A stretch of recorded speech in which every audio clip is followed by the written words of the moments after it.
there, and we do with that because we're all volunteers and we really don't want to spend time on the computer. We will email you once a month if we have a form going on, what it is and where it is. Okay, and that's all you'll get from us, trust me. So if you have not signed in to do that, please do. And for all of you people who have been the Forum family for many years with us, it's good to see you again as well.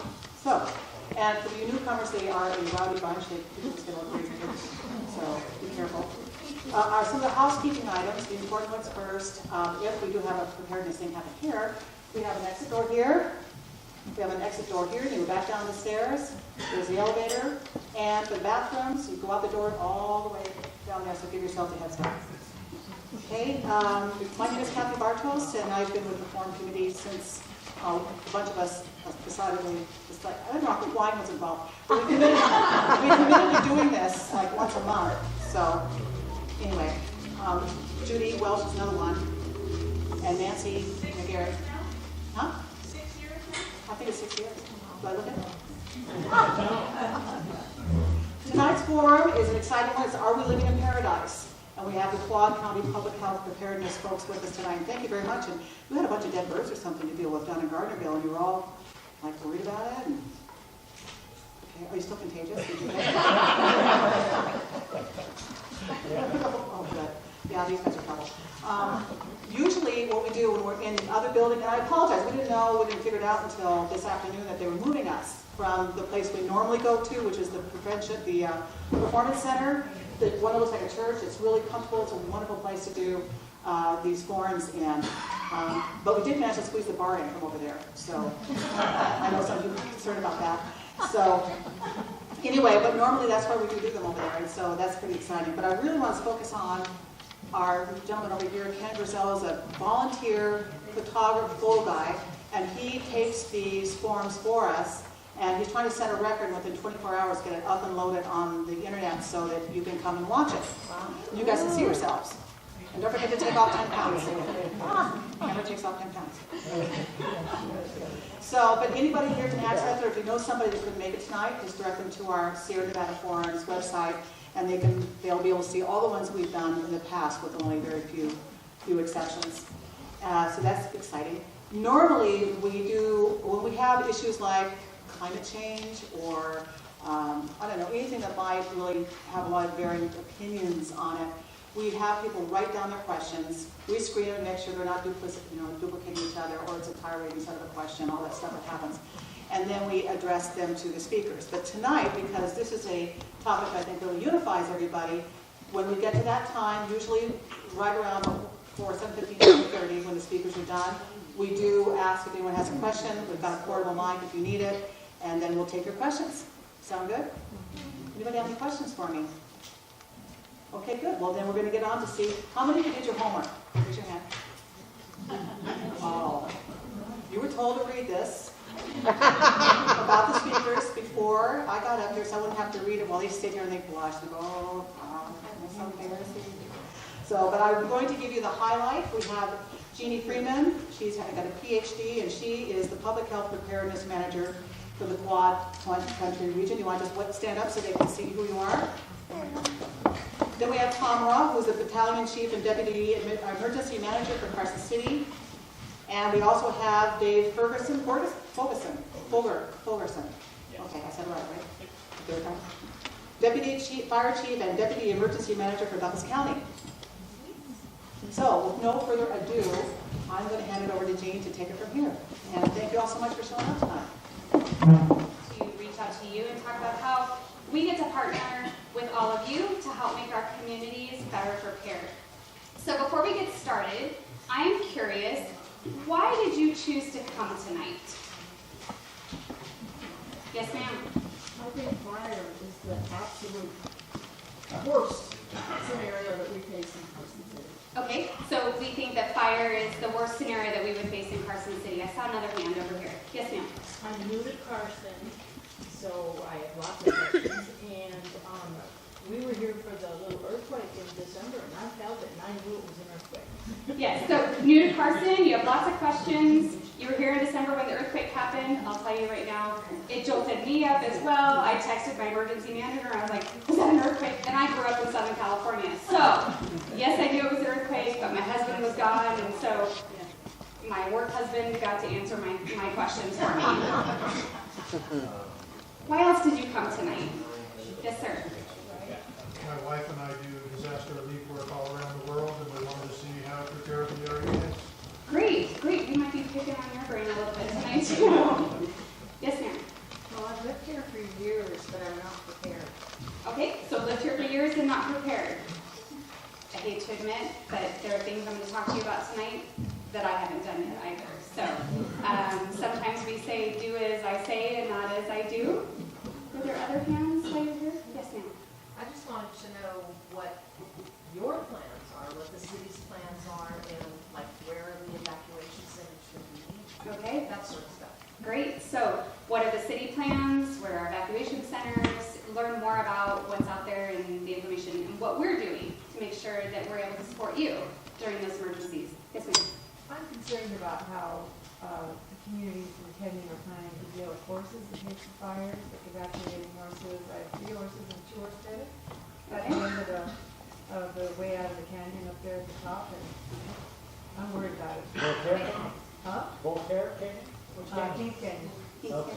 Okay, so concern about how we'd be able to assist or what that looks like for evacuation with large animals, like Right. horses So we and, could set up something so that, so that we could all get together and know that we can get our animals out. absolutely.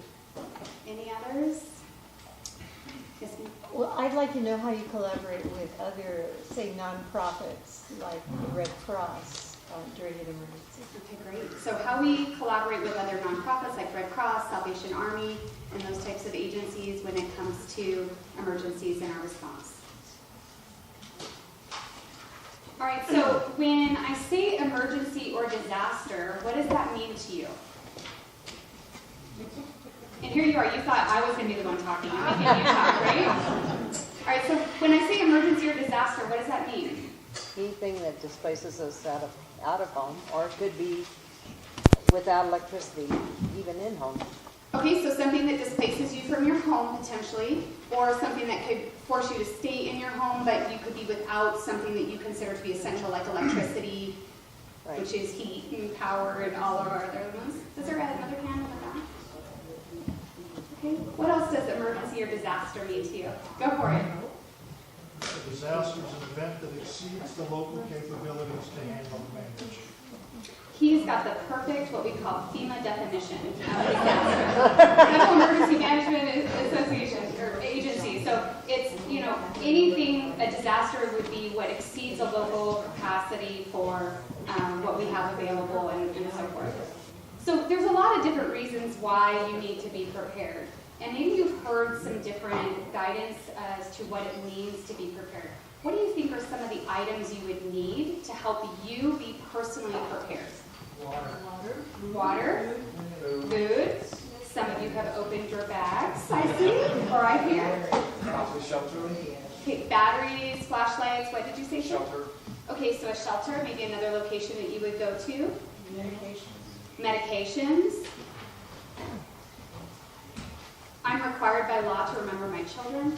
Oh, yeah, Sometimes remembering my pets is easier, but really, I say that in jest. I love them. Of course they would be with me, but it's one of those things that we oftentimes don't think about, maybe our children or our grandchildren that we might be having with us, and what would we be doing to be prepared to have them?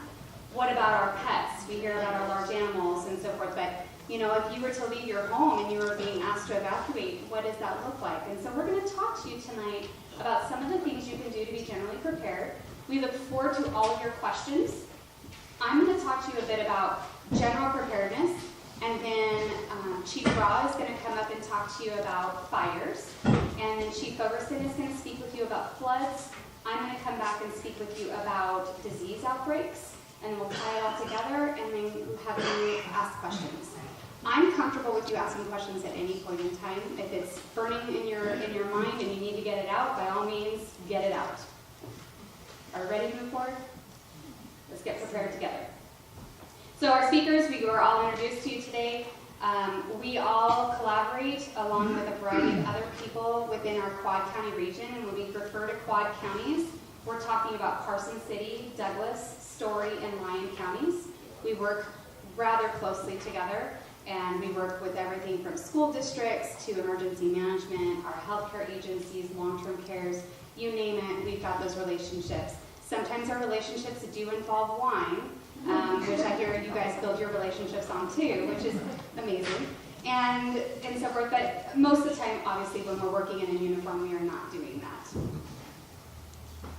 So we've talked a little bit about this, why you came tonight, and what it means to you.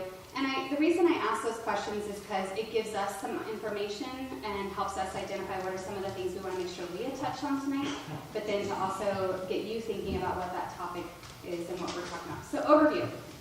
Basically, preparedness is something that has to occur in partnership. And it's impossible for preparedness to be effective without relationships. And sometimes in a disaster situation, when you travel around the world or when something is happening that occurs spur of the moment, those relationships may have to develop rather quickly with people that you haven't met before. Maybe you've talked to them on the phone, or maybe you haven't even heard their voice. But some of these elements are important for us throughout preparedness. A recent statistic was released where 73% of the U.S. population has never met and talked to their neighbor. And that's a crazy statistic to me, because knowing your neighbor, you are likely to be support for one another, because there are limited numbers of first responders or other people who can be there on a moment's notice. If you think about Carson City alone at 55,000 plus people, we don't have enough first responders for every household and every person to be there. So in getting to know our neighbors, I give you that as homework. Am I allowed to do that? Can I give them homework? Okay, so homework between now and your next forum is to, if you don't already, get to know your neighbor. At least introduce yourself. Have a name. Understand who they are and what they might need as far as preparedness. But this relationship isn't just with your neighbors. It's also with your leadership in your community. So we have two of our deputy chiefs here. They do emergency management within their respective communities, but they build relationships with multiple agencies. But they also need to build relationships with you. And one of the best ways that they do that are through volunteer groups. For example, the Community Emergency Response Team or the CERT team. Barbara, I'm going to make you raise your hand. So Barbara's here, and she's actually a representative of the Carson CERT team. And there's a Douglas CERT team and so forth. There's also a volunteer group called the Western Nevada Medical Reserve Corps. And if you have a medical background, you can participate in the Medical Reserve Corps, even if you don't have a medical background, because we need to be able to register people who have medical needs for hospitals and shelters, and we do a variety of different situations and exercises related to that. We develop a lot of plans. I would hate to say, honestly, we do probably contribute to climate change because of all the paper plans that we have in place. So we have a lot of plans, and some of them are required by the federal government for us to have in place, and some of them we have because they're the right thing to do for our community. And these plans have to be updated on a regular basis, but we don't know how to update them if we don't practice them. And so we get to do exercises.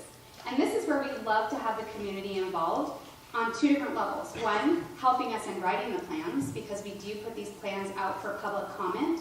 For example, in Douglas County, they're getting ready to have a couple of public forums regarding their hazard mitigation plan. So the different steps that they do to prevent hazards and the impacts of hazards within the community.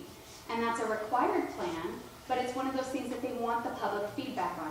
It's beautiful 200-plus page light reading, definitely ready to put you to sleep. But by all means, it's worth a good scan. It's a good doorstop when you're done with it. But you can take a look at some of those things that maybe you're the most interested in. Evacuation of large animals, or shelter locations, and some of those types of things, or disease outbreaks. But we do update them, and we do exercise them, and we like the public to help us with those exercises as well and give us their feedback on what we did well and where we need to improve. There's always room for improvement. We love to do our exercises, and we strive for ourselves to fail, to push ourselves to fail in an exercise. Yes, ma'am? When does the Carson, when do you have a practice session in Carson? And like in Douglas, how do you notify people to participate in this? So great question. So one, when do we have practice sessions in Carson? And then two, like in Douglas, how do we notify people about these types of opportunities? So to give you an example, one of the exercises that we practiced this past fall was a flu vaccination point of distribution. And we did the drive-through flu pod, it's short for pod, out across from the DMV building, and we were able to give the vaccinations. And that was one of those plans that we have. How do we get a lot of medications, whether it be vaccinations or it be pill form medications, to people during a disaster in a rapid amount of time? And we have an expected number of people that we're supposed to be able to put through one of these pods in a period of time. So we're supposed to be able to do 472 people per hour. So when we look at how that is exercised, we had to set that up. We had 80 different people who were participating as volunteers or with agencies from across the city. We had Public Works and law enforcement. We had the CERT team, the Medical Reserve Corps, Fire and EMS, the Public Health Department, and Social Services, all there putting that, and we even included the high school, their health professionals organization. How do we get the advertisement out? So we had flyers in the Nevada Appeal, which comes out on Saturdays and Wednesdays. We put it out through social media. When we did a door-to-door survey process in Carson earlier, we were putting it out with the handouts to the people that we were meeting with. We did it at the board meeting. We try to put it out in a lot of different venues. And then we put out press releases, and we had the news media who picked it up, and it was on the news stations, and we did radio advertisements. So we do a lot of different outlets. Every county does it a little different based on how it is. It happened to have been an exercise, and you may not have realized that we were actually exercising it and practicing it. And so as far as Douglas County with getting their messaging out, I don't believe that they've set the dates yet for that, but when they do, they will push it out through a lot of different avenues, including social media and on their website. But what we need from the public is to also give us feedback as to how do you want to receive that information so that we can make sure that we're doing our due diligence and getting it out the best way we can.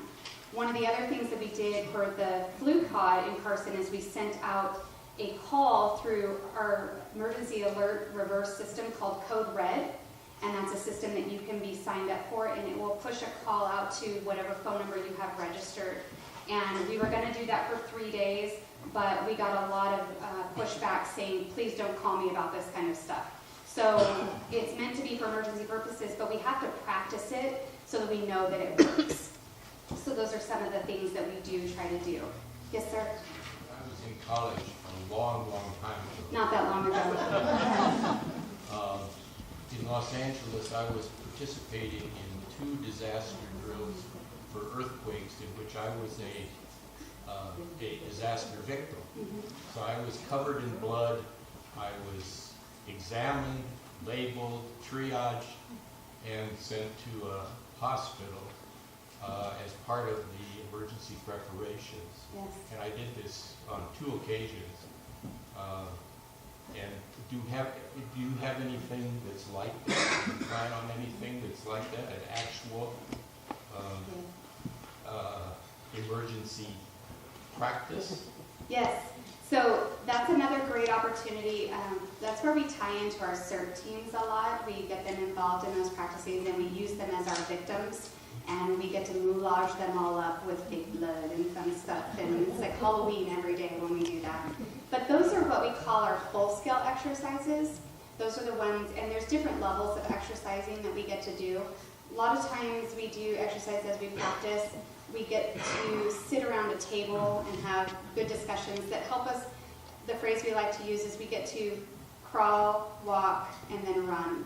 And so we need to be able to crawl first to make sure that we have these plans in place, and then we can walk with them. And then those full-scale exercises are running opportunities. And we'll actually be doing a full-scale exercise in November. It will be statewide, and so I'll let you talk to that guy right there, the guy who's going to talk about fire, or get into contact where we can utilize some of the public to help us with being our victims and so forth.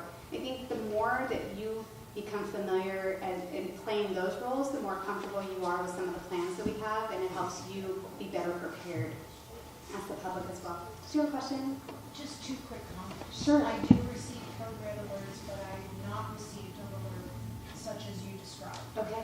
second thing is you didn't mention Carson Now, the website. And we as did being put it out one of there. those, and you do. We do. Okay. Yes, I just we do. wanted to be sure.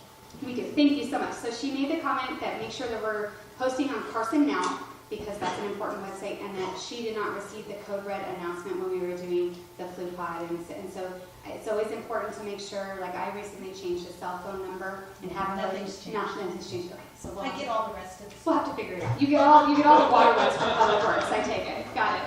Yes, ma'am. When you sign up for the CodeRed. So you can, I'll let Tom answer that question. Can you hold on to that? Make sure he gets a question from you on that one, okay? Because his agency, the fire department, Carson City Fire Department, is the one who oversees the CodeRed system. In Carson, in Douglas County, it's called Reverse 911, and it's overseen by the dispatch center, and so you can sign up through them, and that is available to sign up in Douglas County. It's available on the Douglas County website. Yes, ma'am. So how'd you do on the flu vaccine? How do we do in the flu vaccine? We would have been able to vaccinate 512 people an hour based on the numbers that we had.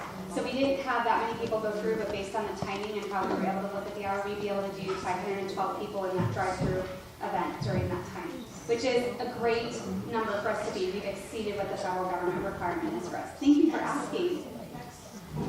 So another thing that's important for you to realize about what we do is we do stay informed about some of the disasters that are happening around the world and around the country. So we pay attention to what's going on. We've got a lot of our staff that end up being deployed to other locations as well to support those disasters. We've been paying attention to, personally for myself, because I'm in the Public Health Department, we've been paying attention to the measles outbreak that's been happening in Southern Oregon. We've also got a few cases of measles in the Bay Area, and we've watched the case of tetanus with the young man in Oregon as well. We watch the flu, we watch a lot of different things that are happening, but we also look outside of our country borders. It's important for us to know what's happening around the world so that we can be ready for information sharing and also what our tactics would be when we have a situation that would occur on the public health realm. We also build relationships across borders. As you can tell, we're quad counties, so we have relationships there. But we have great relationships with our partners to the north in Washoe County. We have great relationships with Churchill County and Mineral County, across the whole state. Chief Fogerson and I were at a meeting, an all-day meeting. It's great to have 7-hour meetings today. We had the partners. I was at the meeting all day. He was working a hazmat incident. But with partners from all 17 counties in Nevada, talking about what are we doing, where are we strong, where do we have gaps, what should we be focusing on. And so what's really nice about Nevada is that even though we're spread out geographically, we have great relationships across the state. I can call my partners and my counterparts in Henderson and Mesquite and Elko.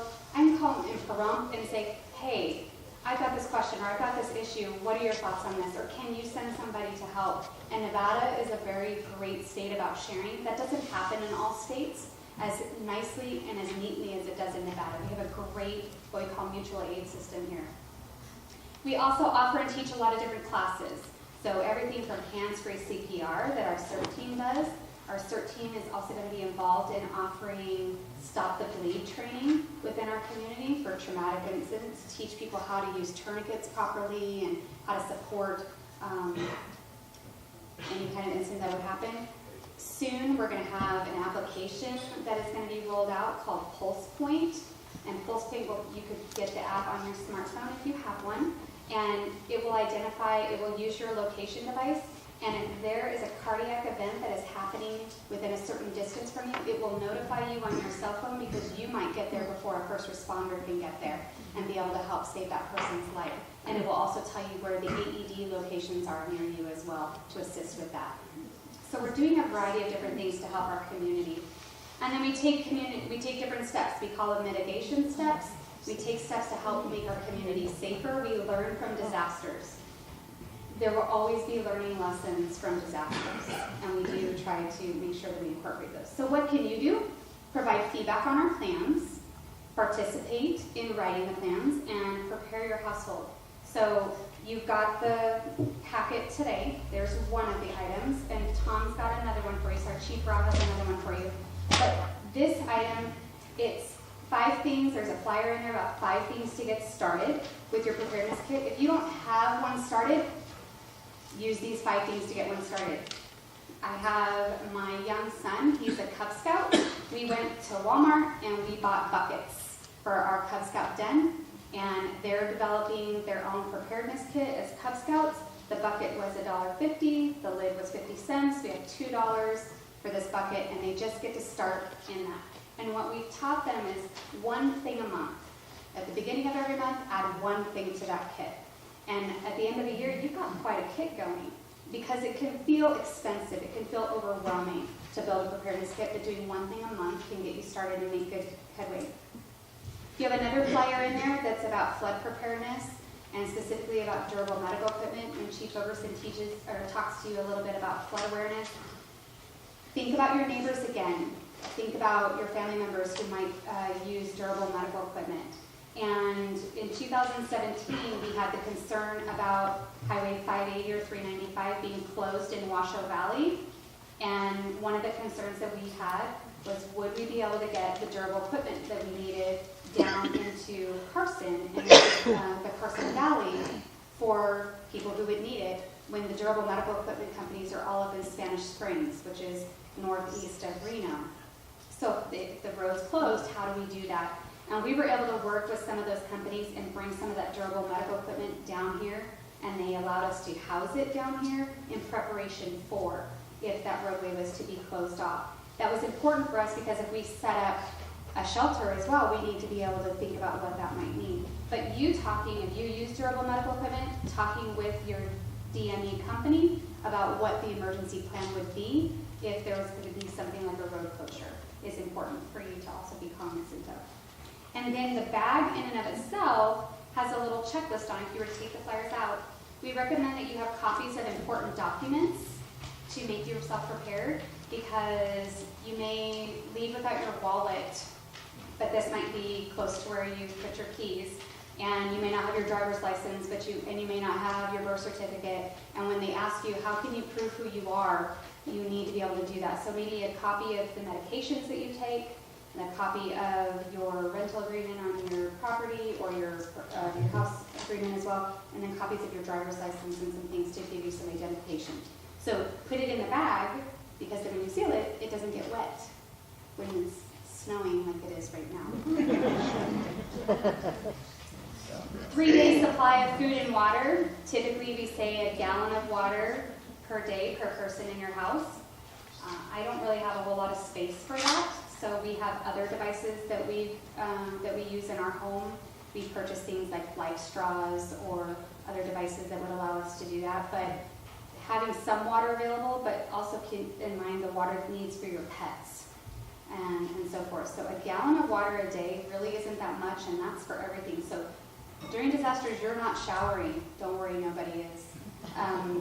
You're brushing your teeth with very little amounts of water, kind of stuff, if you even do that. So make sure that you're thoughtful about that. And the food, I know you like the really nice, I like really good food, but it's not going to be refrigerated food. It's canned beans, it's canned tuna, it's, those types of things that are not going to go bad very quickly. 7-day supply of important medications. This is probably one of the biggest things that I can emphasize for you, because medications, we may have what we call supply chain breakdown, where we can't get meds.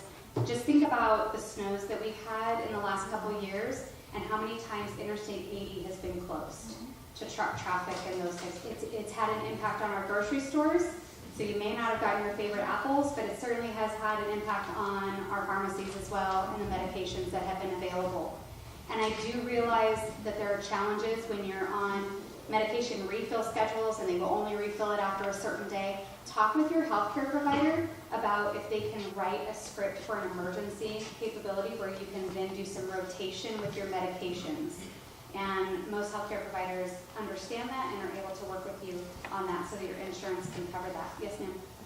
Typically, if there has been a state of emergency declared, patients can get a 7-day supply if it's available at the pharmacy. Correct. And typically, if that state of emergency is declared within a certain time period, so we've had 2 states of emergency in this area in 2017 due to the flooding, and because it's been 2 years, that state of emergency for those prescription medications, I don't believe still holds. Yeah, so it's within that time. We also work with the American Red Cross and shelters to help get medications in place. And then there's other nonprofit organizations that we work with, for example, Care Chest up in Washoe County. They have durable medical equipment, and they also have prescription capabilities that they can assist with. That they have access to different pharmacy distribution that we don't necessarily have access to as individual agencies. And then a written list of phone numbers. How many of you have a written list of phone numbers of important people with you? Great.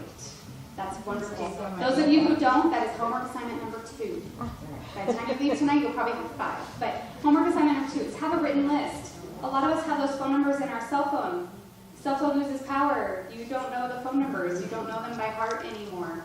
And that's a very common situation with us. Yes, ma'am? How about extra batteries for your cell phone, those little packs, Yes. a couple of them that you can charge for about 3 days? I keep those. I have one in my work bag. I have one in my car. I have one at the office. She's talking about the little chargers that you can keep charged for your cell phone, so it's a backup battery, and they do. You need to make sure that you get them charged every month because it's important to make sure that they actually are charged when you need that in place as well. The other thing is we talk about having potentially this go bag, having some extra clothes packed or something of that sort. This is a great time of year. You may not all like spring forward and daylight savings time, but those 2 time changes every year are it's the opportunity to check your go bag with extra clothes and battery chargers and those types of things. It's also a great time to check your emergency kit at home. And a lot of times we think about having an emergency kit at home, but how many of you stay home all the time? You're here, so I know the answer to that is no. Okay? But so thinking about having an emergency kit in your car, extra blankets, those types of things as well, that extra charger, test them and check them at those 2 different times of the year. It's important. Just this past weekend, I checked mine. It's good to know that I have my flip-flops and my shorts available to me. Totally not appropriate this time of year, but I'm ready for July. But again, checking to make sure, and then realizing that those pants don't fit anymore, or the puppy got into them and now my shoes are chewed up. That happened for real. So when you think about some of that stuff, check it a couple times a year to make sure that it's still set up for you. So now I'm going to turn it over to Chief Raw, and he's going to talk to you about fire emergencies, and then I'll come up in a little bit and talk to you about disease outbreaks. So the first one was over here. CodeRed. CodeRed. So the sign up for CodeRed is on the Carson City website. So Carson City website or Yeah. Carson City Fire? Carson.org. There's actually a tab up there that will just lead you right into the sign up form. What was number 2? Does anybody else remember? Not sure if you keep track. It's been a long day for me. Dave and I worked a hazmat incident in Douglas County. Large animal evacuation. Oh, that's right. All day. So then, Speaking So- of that hazmat today, I live right next to where that was, and I'm on some Douglas County reverse 911, but there was no calls or anything. that would be Dave's fault. I'm just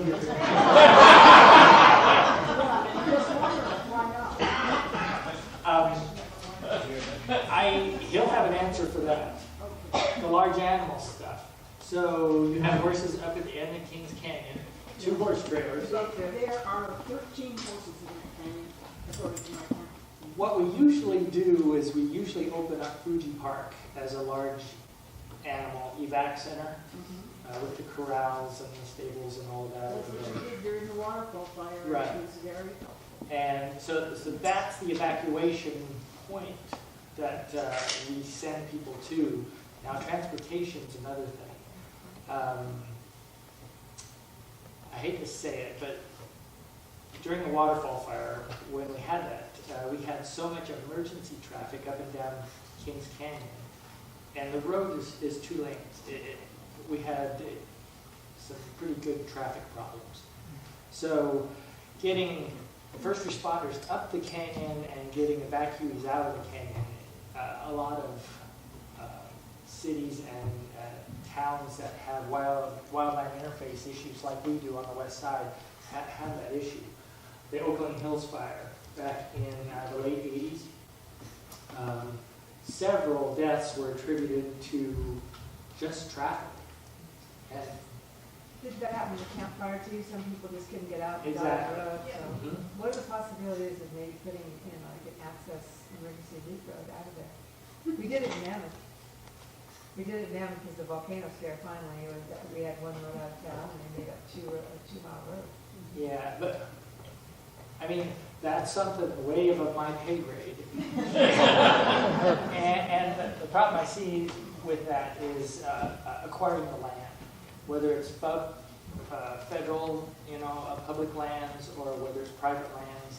It's building a road. There is kind of road already that's Yeah. off.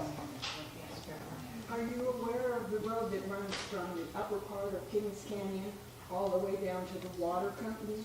Yes. Now, a lot of that washed out during the flood, Right. but there is a road there. I don't know if they keep gates open or if they'd be locked. I don't know if you could get a horse trailer down that road. But Right. I think that ought to be improved so that there is another way out of the canyon. For Then we everybody. will totally be paradise. And I'm pretty sure that road sits on federal land, U.S. Forest Service land, up the hill, above city property.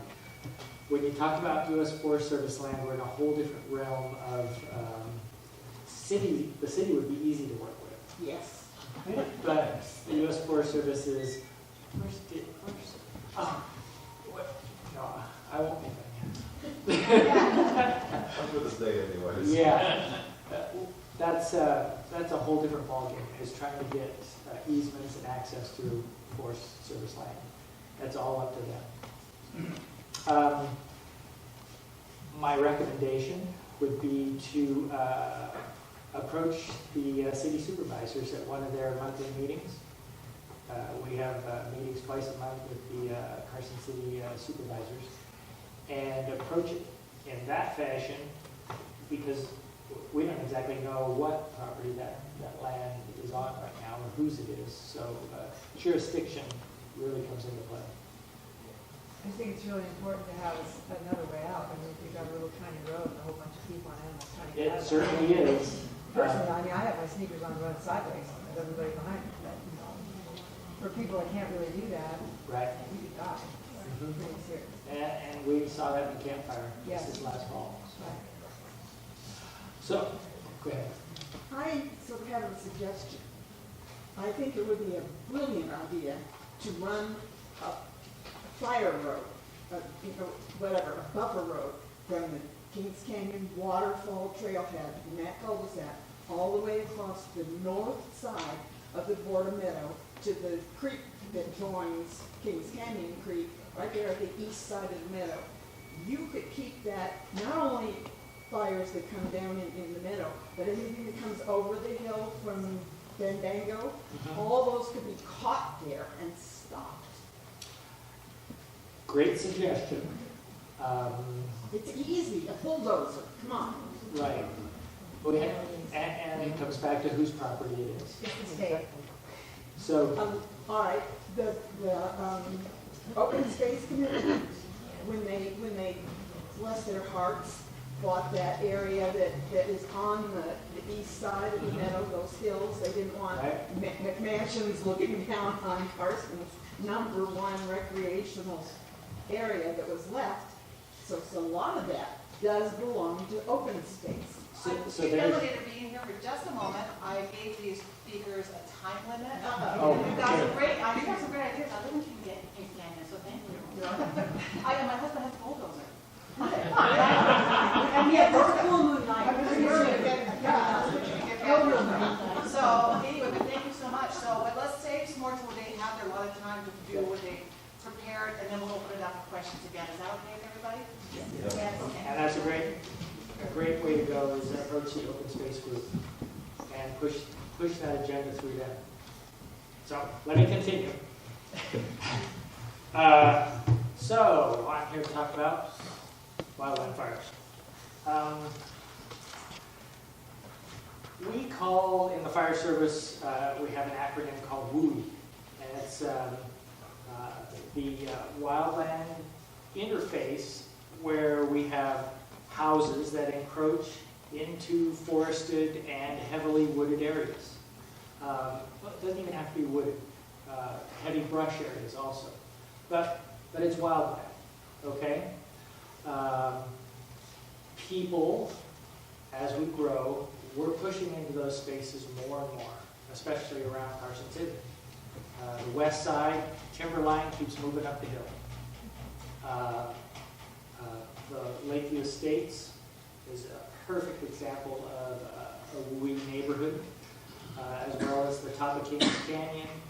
All of our west side is probably our most vulnerable WUI area. On the east side, we have out by the Carson River a lot of push into the sagebrush and juniper areas too, also considered WUI.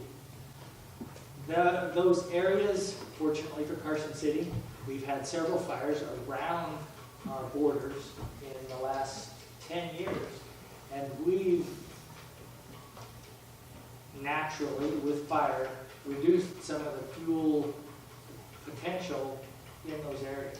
So the last fire we had up in the Gona area, that knocked down a lot of sagebrush. We do have a lot of regrowth, and we've had a lot of building push up on that north end of Gona Road also. So it is, I think, it's the homeowner's responsibility, I think, to be prepared for wildfire around their home, especially if they live in a WUI area. Has everybody heard of the Living with Fire program? Okay, it's run through the University of Nevada Cooperative Extension Service.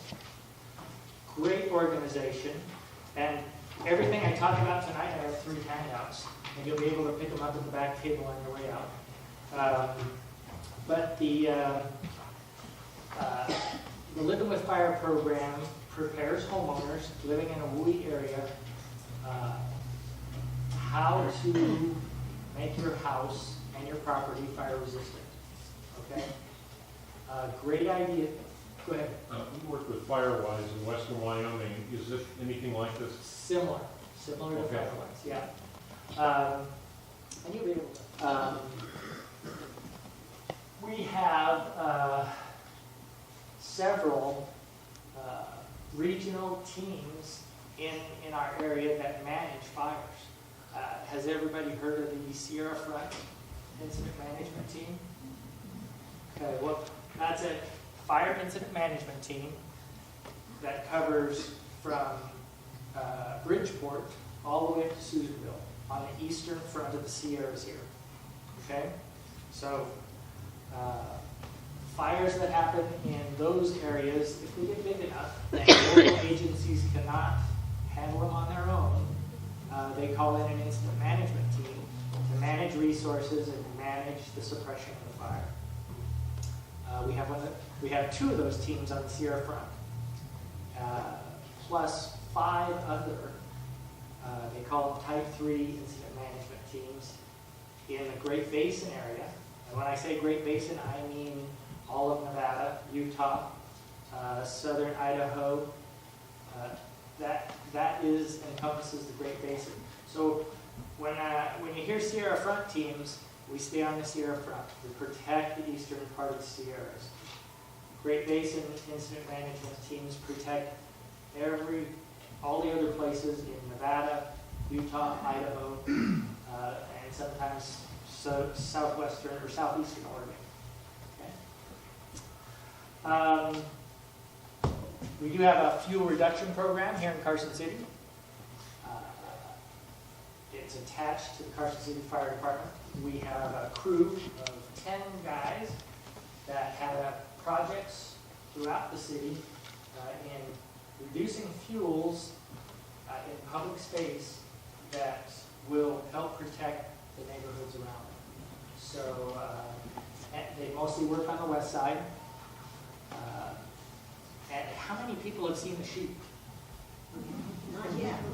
Okay. They're right about Easter. So in the spring, we bring the sheep in. And that's part of our fuel reduction program.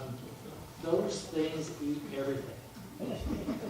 They eat sagebrush, they eat the weeds, they eat everything up there, and they mow those hills down really nicely. So if you look closely, they'll start here in the south part of Carson, and we'll move the sheep consistently, week by week, as the spring progresses, north on the western side of the city here, and all the way up until we get to the Gona area. And the reason I know this is because the fire department has to use a fire truck and haul the water up to the sheep, so we water them. We water them twice a week. So, but they do a great job. That's part of our fuel reduction program. We partner regionally and locally.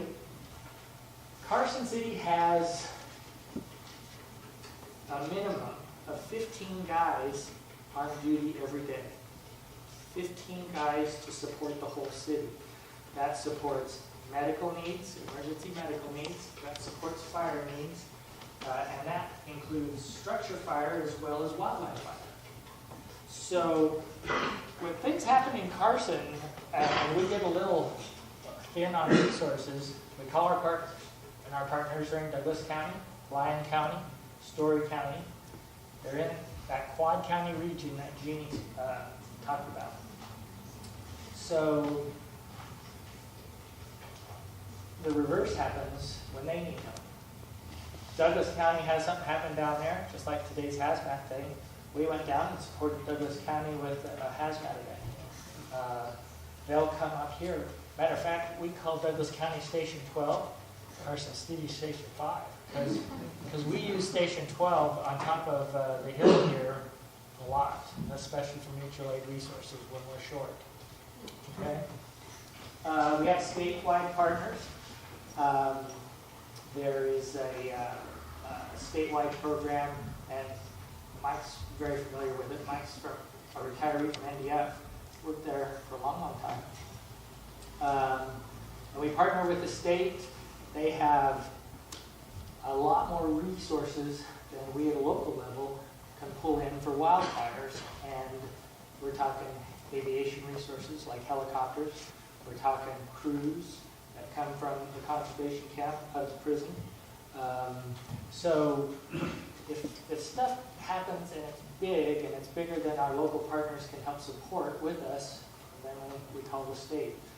And that's kind of what we do with emergency management. We start small.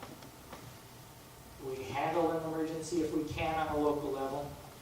If we can't, it's my job to coordinate with our local partners around us in Quad County and Washoe County to pull in more resources that way.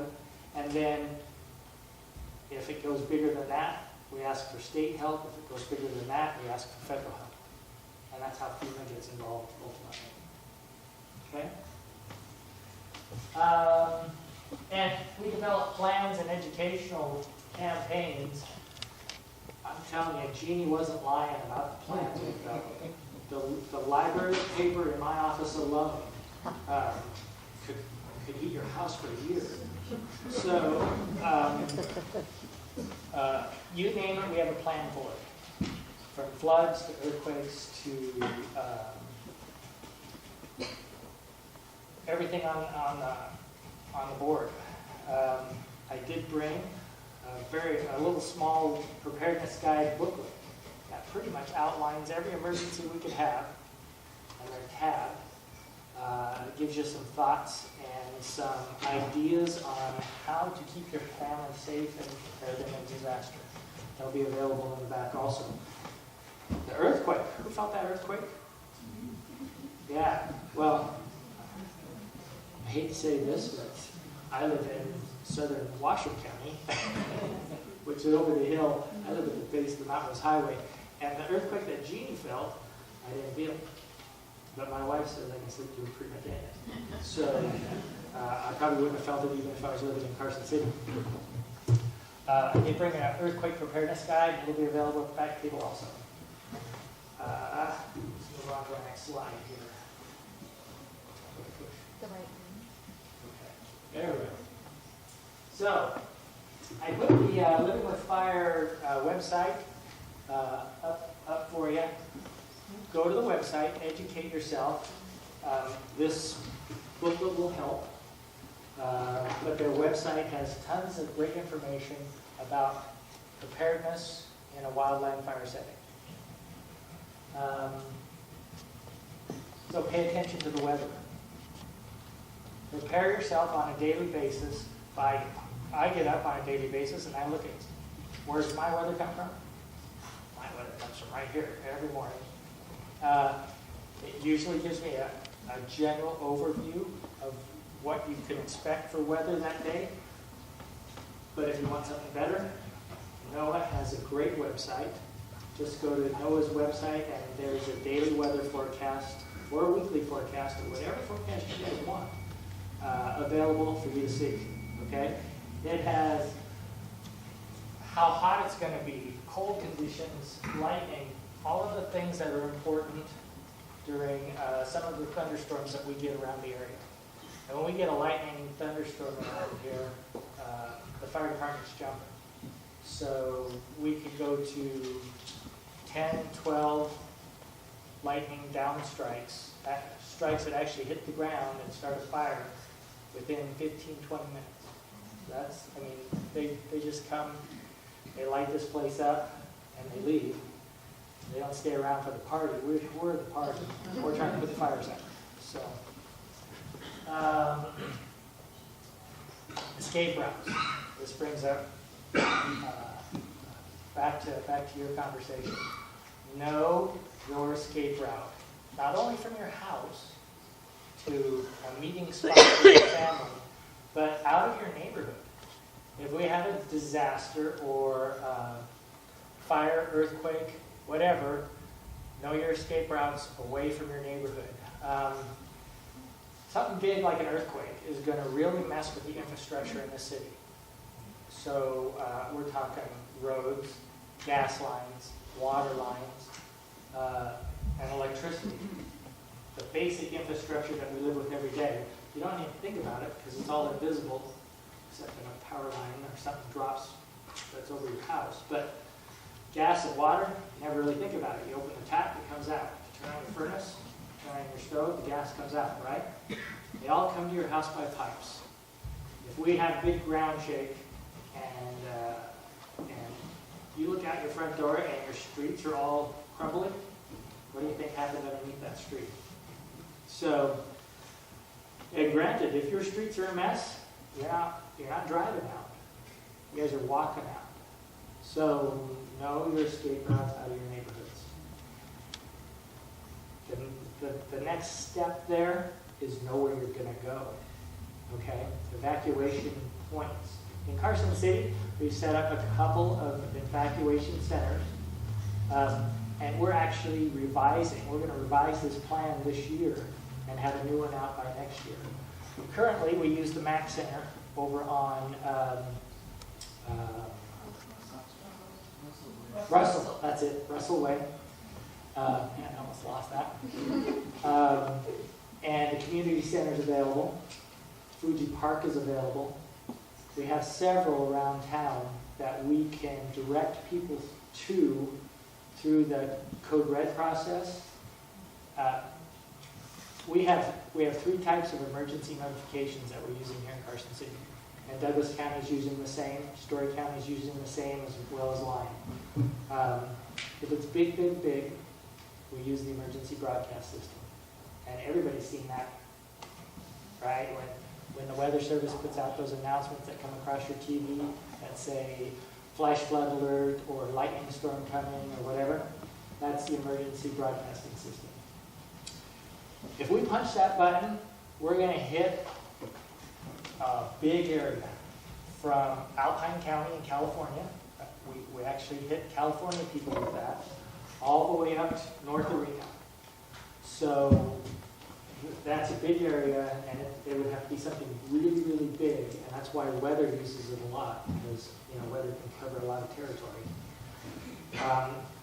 The next one that we would use, which is a little bit more pinpoint, they call it the WIA system, and that's wireless emergency alert, and that comes off of cell towers. So it's really kind of cool in that our dispatcher can draw a square or a circle or whatever shape they want on a map, and that WIA message that we want to transmit out, whatever it is, goes to those people within that square. And it comes off the cell towers that transmit to those areas. So everybody with a cell phone will get it. You don't have to be enrolled or anything. Everybody gets it. And the nice part about it is if you're driving and you drive into one of those zones, your cell phone will automatically pick it up and you'll get it. But you won't get it on the outside. So we can narrow our broadcast a little bit and be a bit more picky on who we contact that alerting system. Now, CodeRed is a subscription service. You have to go and sign up for it. Doesn't be any. You won't get anything from CodeRed unless you sign up. We started CodeRed probably back around 2004.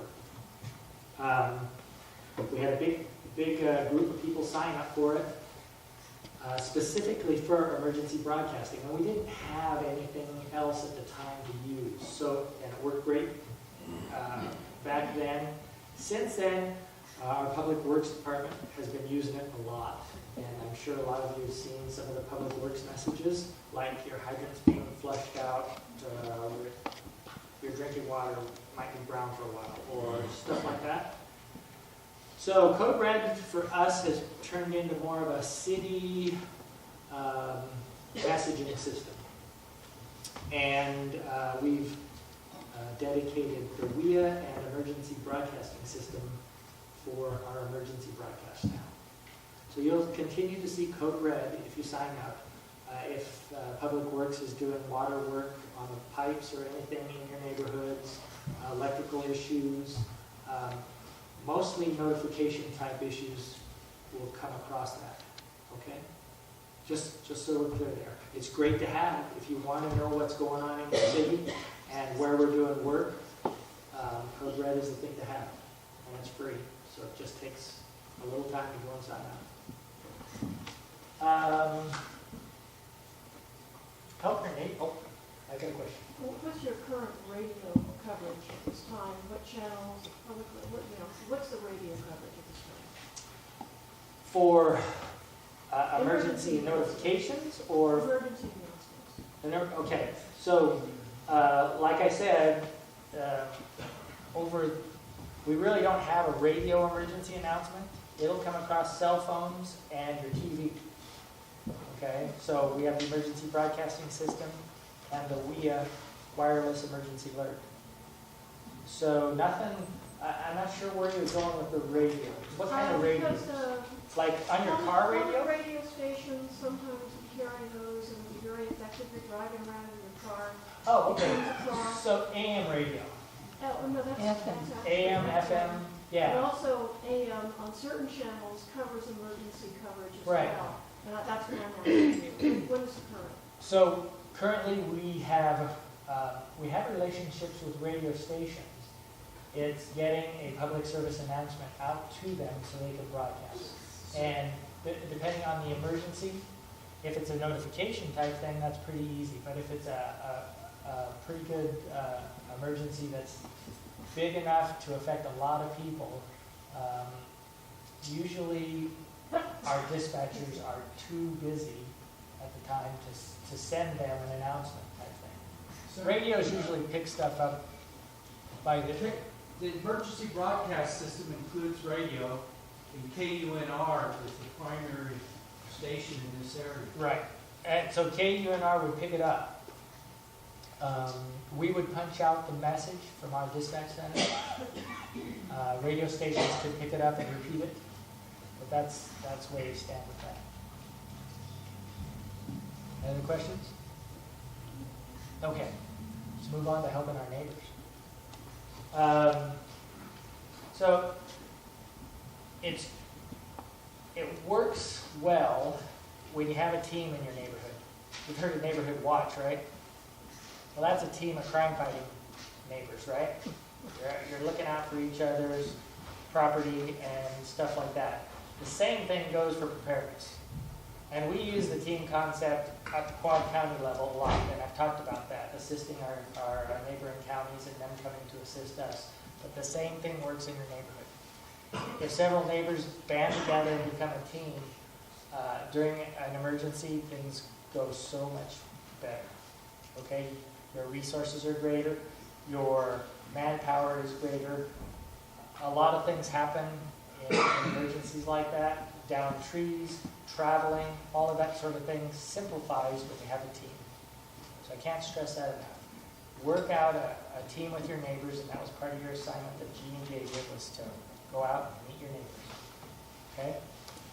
Host a neighborhood party. That's a great way to do it.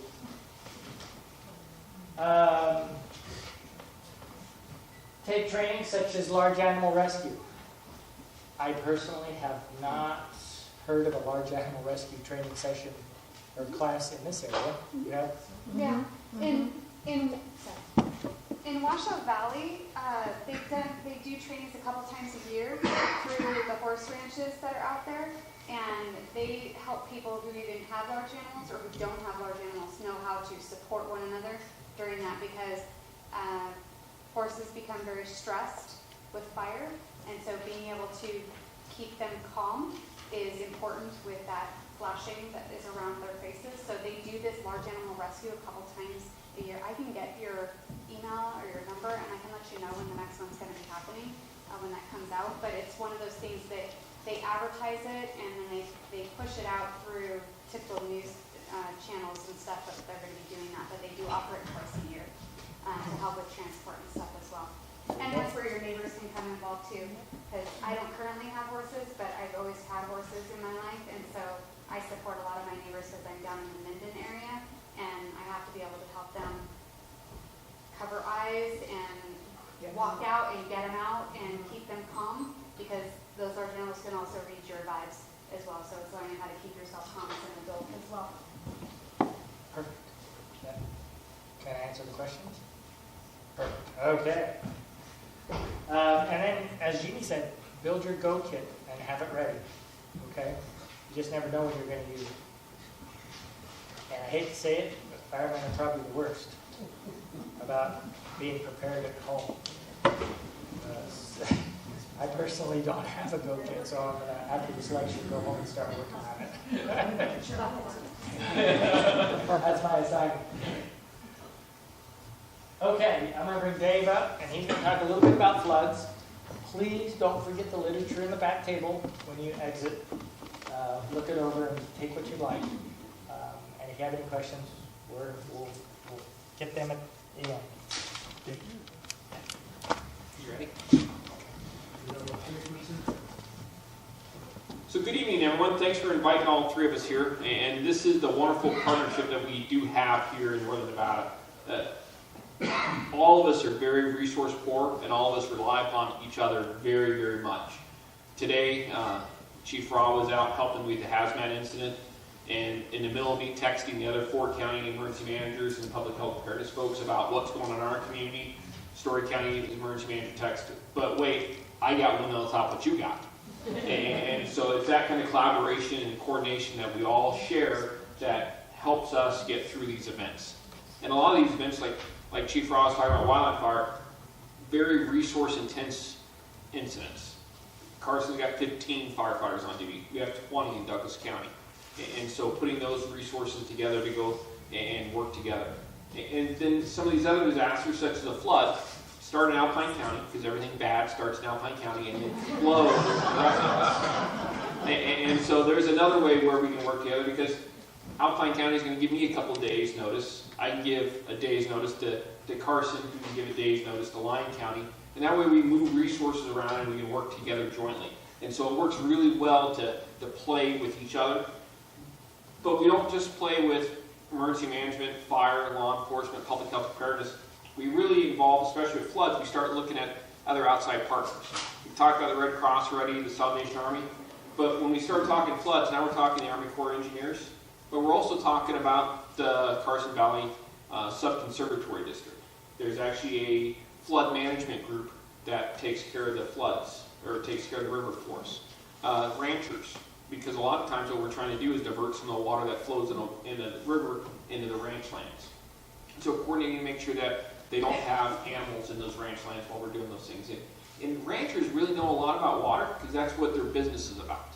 And so in Douglas County, once a year we get the ranchers together to talk to them about how the river is, and they can tell us a lot of things that anybody else has got no knowledge of besides that person who's out there in their field and taking care of that stuff.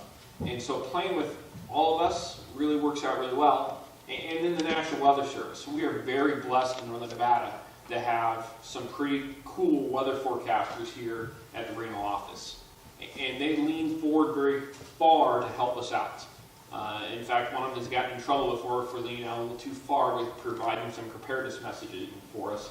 He liked to talk about how bad the winter storm is going to be, so how many cases of wine you should stock up on, and how many eggs. That actually made it all the way back to D.C., and he got in a little bit of trouble with that. But he would have a trash can scale to tell you in the wind how far many houses down you can find your trash can.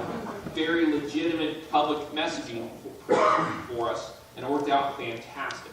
And these folks know our region very well. All of us have them on speed dial. We're all friends with them. And they call us, hey, I see a thunder cell over the top of the pine nuts right now. I'm worried about flash flooding. Or, hey, you know, I'm looking at the river stuff, and in a couple of days you might have some issues. And it's those kinds of relationships that we've built through the years that makes it all right. And Dr. Freeman earlier today talked about those relationships. She called me chief, so I'm going to call her Dr. On an incident, and my boss really gets mad when I say this, but on an incident, we don't want two people walking up to each other that never met each other and they act like dogs who are sniffing butts for the first time. We want people to go, hey Tom, how you doing, buddy? You know, hey, I got this highway cargo truck out here and I got no idea what's going on right now. What do you think? Can you help me out? No, we want to have that relationship, not the who are you and what are you doing here relationship. And that's what we formed in all these different disasters and floods, because we've had that recent experience in 2017. We've all kind of grown up with it. A lot of us were here for the original 1999 floods and the 96s and the 97s and the 2002s and 2005s. And, it floods a lot here, doesn't it? And so we've grown up together and we've all understand where each other's issues are and how we can help with each other. And a lot of that leads to those mitigation efforts, to that hazard mitigation plan that Dr. Freeman spoke of earlier that Douglas County has. It's really, really cool. That looks at what our hazards are in our community, and it identifies how we reduce that risk. In emergency management, we talk about planning, preparing, responding, and recovering from disaster. Mitigation are efforts that we take to try to reduce the impacts of that disaster. And so they're like your building codes. That way, we make sure that this building is earthquake resistant, so that way when we have that earthquake, it doesn't collapse. We also do those mitigation efforts for floods, and we look to see how can we make that water move smoother. Is it cleaning out the channel? Is it opening up another area? How do we make those issues better to reduce the risk? And right now in Douglas County, we do have 2 flood mitigation projects going on. One is clearing out some river, the river at Highway 88, and another one's looking to put some culverts further down on Highway 88 where it always floods, and it's going to take some of the houses out of the floodplain. We've looked at putting dams in the Pine Nut Mountain Range to hold the water up there to prevent our flash flood risk. Some of these things come to fruition through the mitigation process. Some of them are too expensive and are really cool ideas, but we will never find funding to accomplish some of those activities. And messaging to the public. How well, and I know I just got done bragging about how the great relationship with the weather service you have, how well do they forecast the weather from the Nevada for us?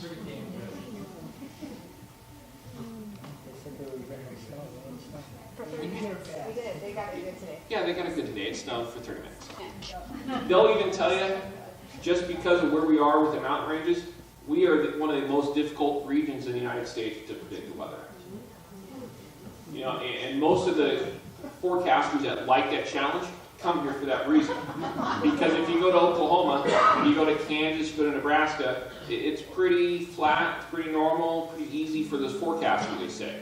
But here, when we start looking at the tall mountain range and then the drop in the valley, it's very difficult for them. And so one of our issues we have is that they'll start talking about flood potential, and people will be looking outside, and it's a nice, warm, sunny day. What's the big deal? And so we really try to message the flood warnings and the flood watches correctly. So a flood warning always means it's happening right now. A watch means it might happen.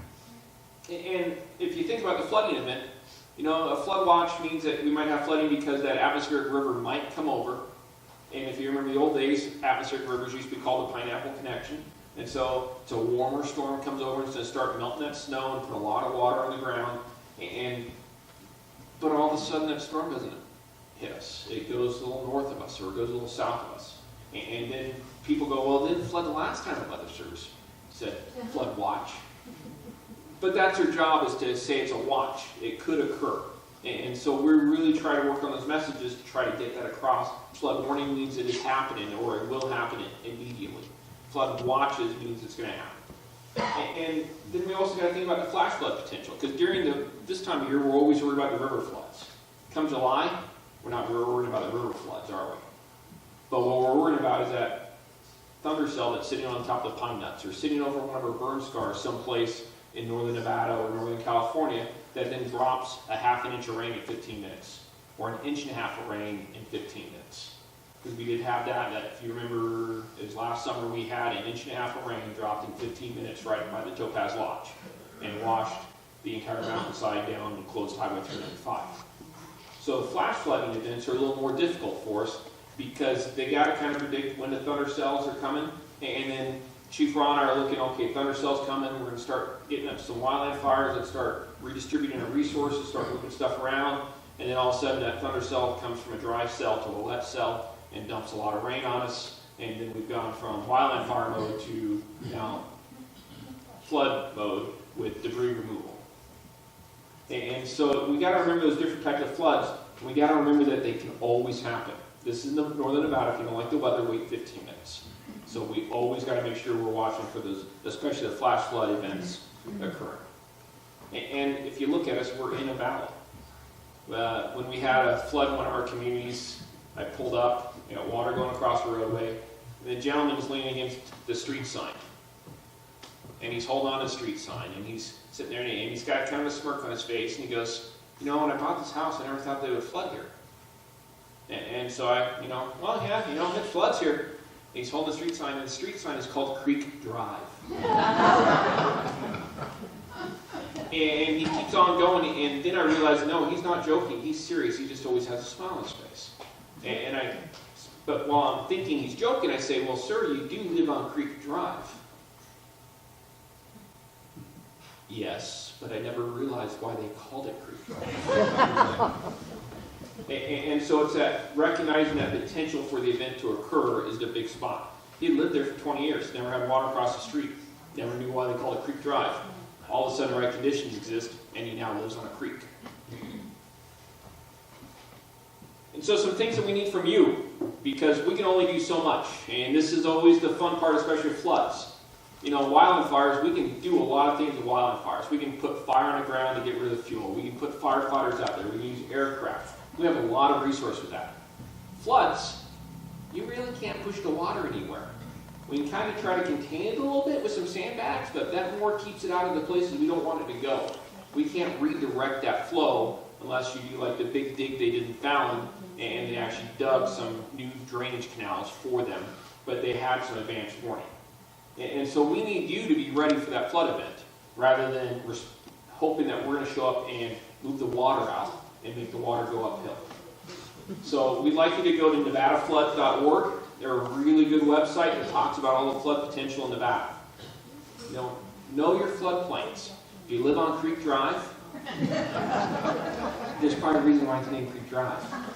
So think about that. Talk to your neighbors, especially the ones who've been living here for a while, and find out what has happened in my neighborhood before. Just that way you can plan for that and learn from that. Understand how it affects you. Find out about your community sandbag locations. All of our communities, we all have pre-designated sandbag locations. And when flooding is anticipated, we typically open up those sandbag locations. That way you can go get sandbags to keep water out of your home. But if you have that history and you talk to your neighbors, you might know whether you need sandbags or not. And then you need to think about how to get out of your house. Because if that water is going through the creek, do you really want to drive through it? And we have a lot of what's called Arizona washes. And those are the dip sections that are concrete paved. Rather than having a culvert, so you actually drive through where the water is draining. And with those, you don't know how deep that water is. And it only takes a foot of moving water to move your vehicle. And a lot of our communities have these Arizona washes, so you really need to be paying attention in these communities when you're driving to, am I driving through an Arizona wash? And how else am I going to get out of here if there's water in that wash? Because that's not going to be your best option to be driving through to make sure that you're safe. You know, we want you to turn around, don't drown. Fortunately, we don't have the concrete line areas like you see in Southern California and Southern Nevada, where you actually see vehicles floating down these concrete line paths because of it. We typically don't run into that, but we do have, well, in fact, in the latest storms, we did do a water rescue where someone got their vehicle stuck in one of the Arizona washes and had water coming in their car. And so we had to get them out on the roof of their car and then evacuate them out.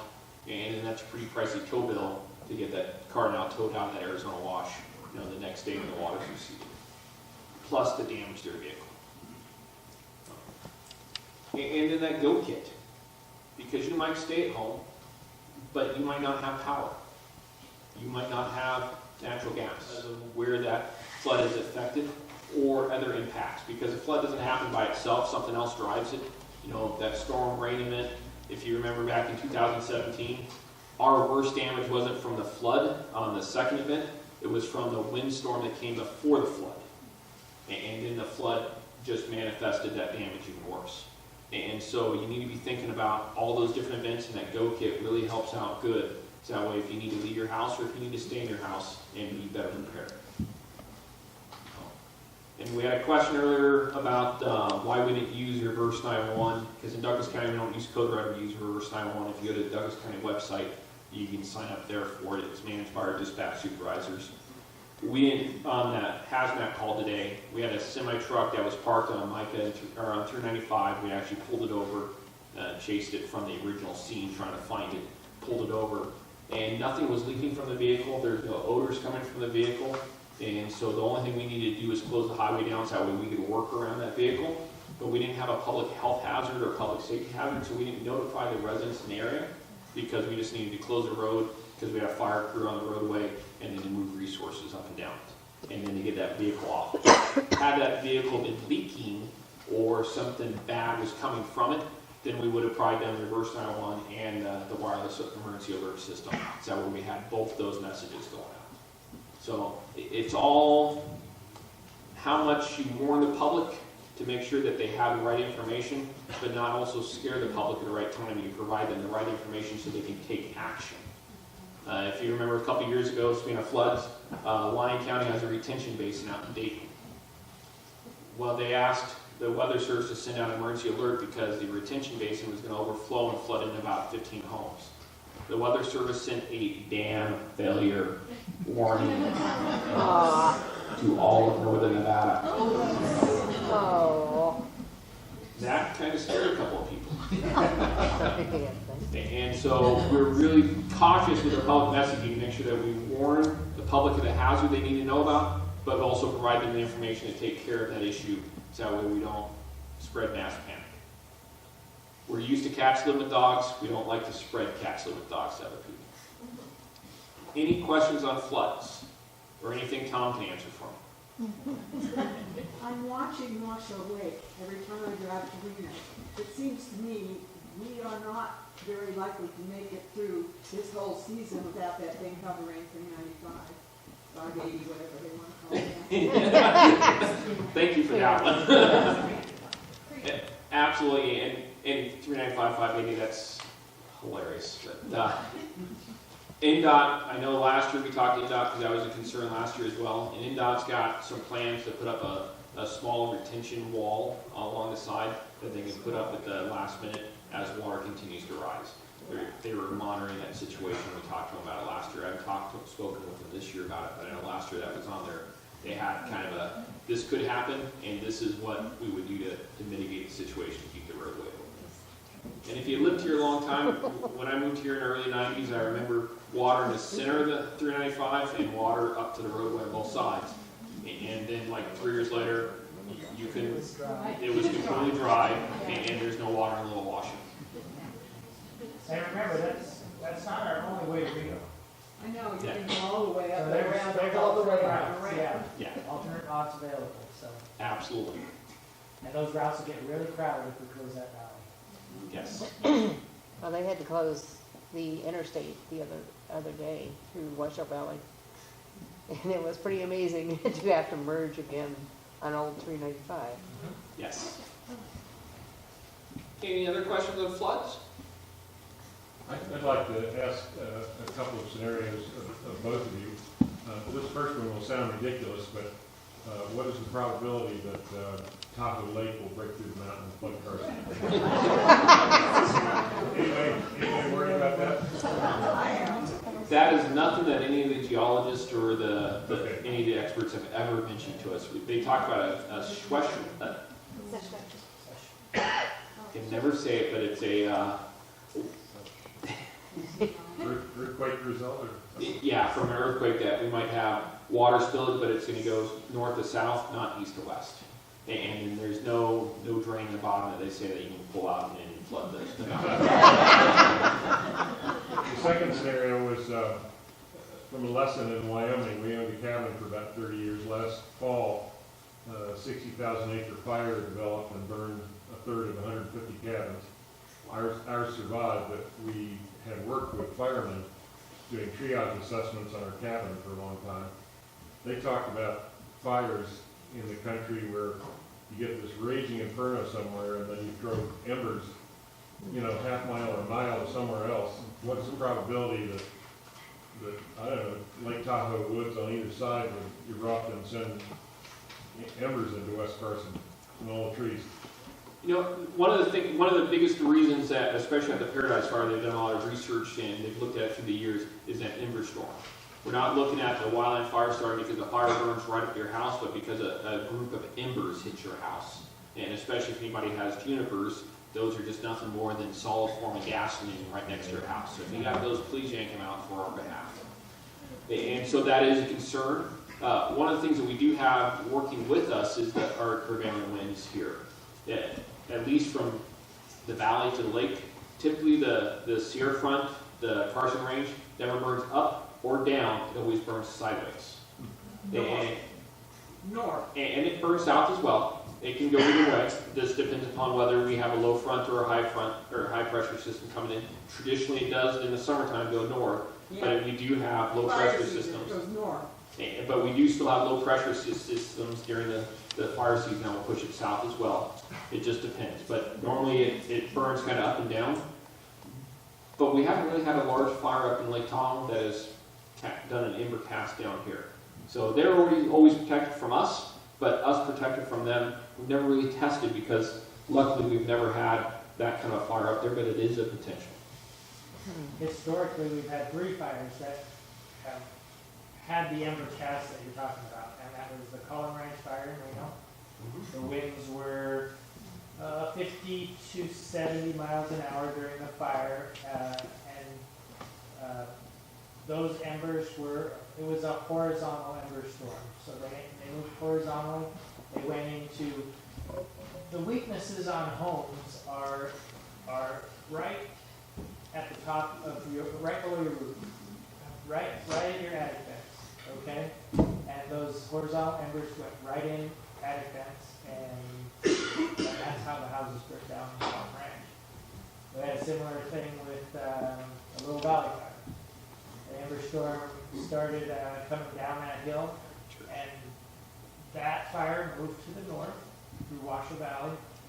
They came in the south of the Washoe, moved north up through those really nice homes on Town Road, and most of those homes were consumed through the ember storms, and embers moving right into the attics of their houses. through the food fence. So, it does happen. We do see a lot of wildland fires with heavy winds here. Yes. The Washoe Zephyrs. Yes. That's a lightweight compared to the winds we're talking about. Yeah. Hey, sorry, I had a question back. Oh, hi. Oh, no, I just have two comments. One is that there is the diurnal effect. Yes. Where, you know, like the waterfall fire, it burn up the hill, and then it would become night, or vice versa, and then it would burn down the hill. And so there was this back and forth that was going and confusing everything. The other thing was that University of Nevada, Reno has done some work on looking at tsunamis from Lake Tahoe, right at floods again. And there are two major fault lines, two major faults in the base of Lake Tahoe. And they do expect a tsunami to happen for 7.0 or up from that. They also have modeled where that water is going to go.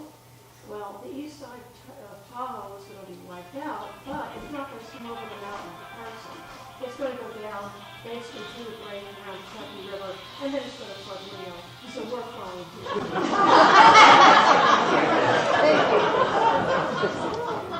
Okay, so you've got a fire or a flood, and it says no multiple routes away from your home. So you don't know where that flood is, and you don't know where that fire is, and you're trying to get out. Will your GPS system in your car be up to date to tell you how to get out of town? Yeah. You should never trust electronic devices in the chance of an emergency.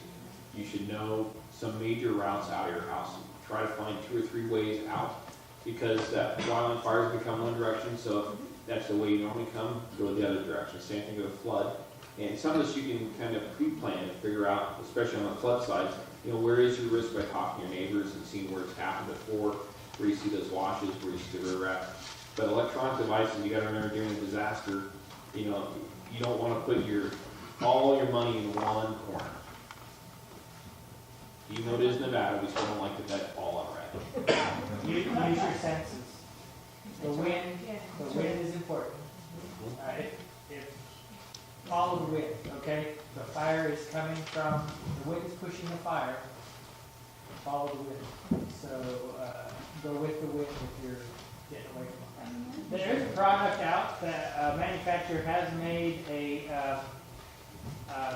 non-flammable, it's almost like a filter, a non-flammable filter that goes across those vents to stop embers from going in, but still allows your attic to breathe.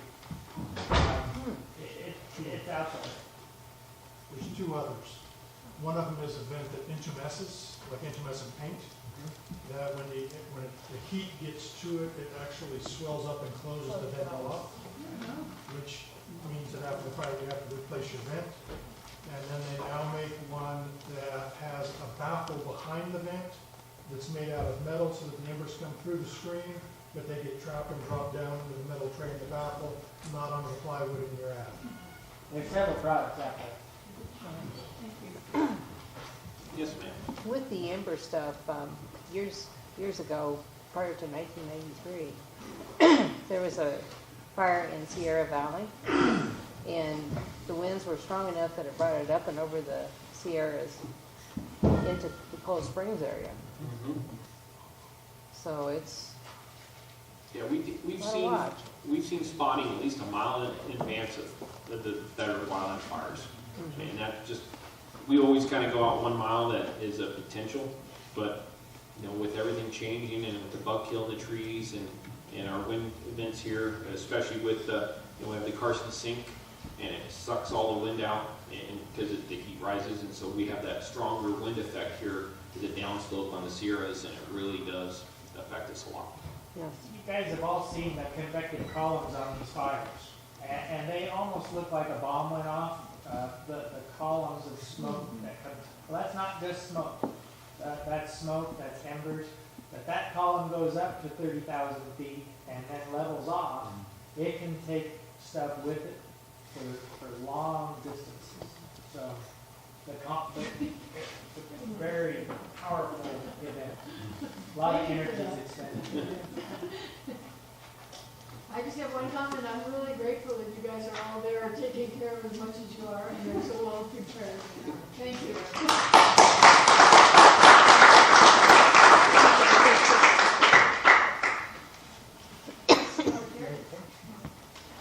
Yes, sir. Adjacent to our house is a large field that's overgrown with sagebrush and brittle bush and whatnot. I invited the fire department to take a look at that, and an inspector came out and said, yes, indeed, this is overgrown and needs to be thinned out. Call up code enforcement, which I did, and nothing happened. Did you call them just once? Once ought to be enough. Unfortunately, code enforcement is so busy in Carson that they have to prioritize things. So the squeaky wheel gets the oil. I hate to say it, but people who call multiple times usually get results.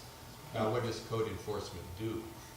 Code enforcement can cite the property owner, and if the property owner takes no action, the city can actually hire a vendor to come in, clear the property, and put a lien on that person's property. And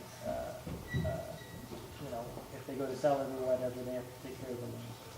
So it works. It's just a slow process. Yes, ma'am. Where could you go to hire somebody with a bush hog? I know of a couple, if you go to the landscape companies, they normally have it. We have actually 2 people in Douglas County that do nothing but wildland fire removal stuff, and they've got all the really super cool, including the brush hogs and all the cool tools for that. How about Carson City? Yeah, I think they all still work in Carson as well, so take a look in the landscape companies, and they can do that for you. I know who they are, but I'm not supposed to tell you who they are. Okay. Get them off the sheet. Yes, ma'am. So great. Does Carson City have a plan separate from the quad counties, or does the quad counties have a written plan that is available for people to see, to find out where shelters are, how are you going to feed these people, who do you have, contracts with or agreements with? Have an agreement with Red Cross, you have an agreement with Salvation Army to feed your people. So, Jeanne's going to talk about this. so yes and no. We do have a plan. So there is a statewide plan that is to serve with mass care. And that plan was recently revised. I sat on that committee where we work with Red Cross and Salvation Army and faith-based organizations to put together what our plan would be as a state and what those resources would be and where those contracts would be, and those agreements would be. It's not just with Salvation Army and with the Red Cross. We've also got the ability to extend out to the Southern Baptist Organization, which has served many different states. We've also participated in what they call mass care exercises with other states to see what some of those elements are that we would be looking at. And to plan also not just for an emergency that's happening locally or happening within the state, but if there was something that was happening in California where we could anticipate the migration of people from another location due to a disaster into our area. You've seen it with Katrina, when they had people who were bussed all across the country. Or Oroville Dam. Exactly, the Oroville Dam when they went into Chico and so forth.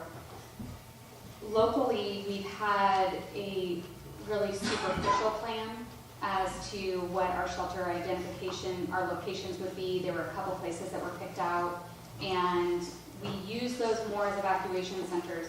To be honest with you, it happens in Douglas County as well, that the vast majority of people within our community don't go to shelters. The vast majority go to friends' houses or other locations, and so we plan for a certain contingent, but then we also would be needing to bring in assistance. And we just don't in Carson City have locations that are large enough to support 250, 300 people in a shelter. And when you start talking about that, that's when we start looking at how can we also have transportation built in where we may be taking people north to Washoe County where we have convention centers and those types of things. So we have those partnerships that we're establishing. We are in the Quad County going to be functioning and building our plan with the American Red Cross and Salvation Army to look more robustly at how we do things regionally, because if an emergency happens in Carson, as Chief Fogerson mentioned, each individual community is resource poor, but collectively we are resource strong. So if something's happening in Carson, the people who would typically be responsible for setting up a shelter, which includes our CERT team and the health department, we are the entities that are that primary role. And we've been told by Red Cross, because of the lack of volunteers in the area, that we can anticipate having to operate a shelter 4 or 5 days before enough Red Cross resources would be able to come into the area. I think that's conservative. Yeah, I do too. I do too. And so one of the things that we're going to be building with the Red Cross is, if we have something that's happening here locally in Carson, what resources can we utilize from the Quad Counties and from Washoe County to come and support during that time while we're waiting for Red Cross to come in and to have those memorandum of understanding and those agreements. One of the other things that we're doing coming up this year, and I know it seems like in a year, like that's a long time, but this time goes by really fast. And we've got contingency plans in place, but we're going to be doing an exercise with the Red Cross. They've never tested doing a shelter in Washoe County and one's outside of Washoe County at the same time. They're doing their spring exercise, and they're going to set up 2 shelters in Washoe County at the same time, and they believe that they're going to be tested to their max with that capacity. And that is a concern with us, and that's why we're looking to build more local strength and more local capacity to be able to support that. We do know that there are challenges related to sheltering. My big thing, and something that we received a grant for, was to develop an access and functional needs support team. A group of people that we've trained statewide who can come in and help during shelter operations, points of distribution, family assistance centers, for those who have language challenges, for those who have hearing disabilities. My own father-in-law is legally deaf, and having a conversation with him, he will nod and smile because he does not want to admit that he cannot hear you. Yeah. And so even working in that kind of environment, it touches my heart very closely. But it's more than sign language, it's more than crutches, it's more than a walker, it's English is a second language. We've got 8.9% of our population in the assessment right now that speaks Spanish. But that's not the only other language. American Sign Language is the 3rd leading language in this country, nationwide. So we think of a lot of other different races and ethnicities, but that's not the case. And so we are working on some of those elements to have that in support, in addition to these plans that we're doing with Red Cross. And we're trying to integrate with Red Cross these things, these capabilities that we've built locally, so that they can utilize them too and not have to try to bring in so much from outside, because we've got some of that capacity internally. So as Chief Raw mentioned, we have locations identified such as the MAC Center, the Multi-Activity Center over on Russell. We have the Community Center. But we have to go through and do some additional assessments of them. They have backup generators. Are we testing those generators to make sure that they can sustain for many days? Are we making sure that those generators can support all the plugs that are within that building to support the durable medical equipment that will be there? When we think about our shelters, we have to think about what's the layout of that shelter going to be. We're going to have single men and women who shouldn't be intermingled with families, and we should, what are those different dynamics? And so we're building through that. The CERT team is serving as a really great resource for us right now, as they're going out and doing reassessments of these locations and saying that's still a good place or that's not a good place. Because when it comes to feeding and those types of things, it's a different dynamic. We're trying to work with the school district to see if that's a possibility. Washoe County has its own challenges. They rely solely on the school district for shelters. So if school is and the convention center, that's their backup location. But schools is their first resource. Well, if the schools are in session, when we have shelter, then you don't have your shelters available. This summer they had a need to open up a shelter, and they couldn't because the schools had all been shut down for the summer, and it was going to take them about 5 hours to be able to get the buildings opened and the HVAC systems up so that they would be cool enough for people in August to be in.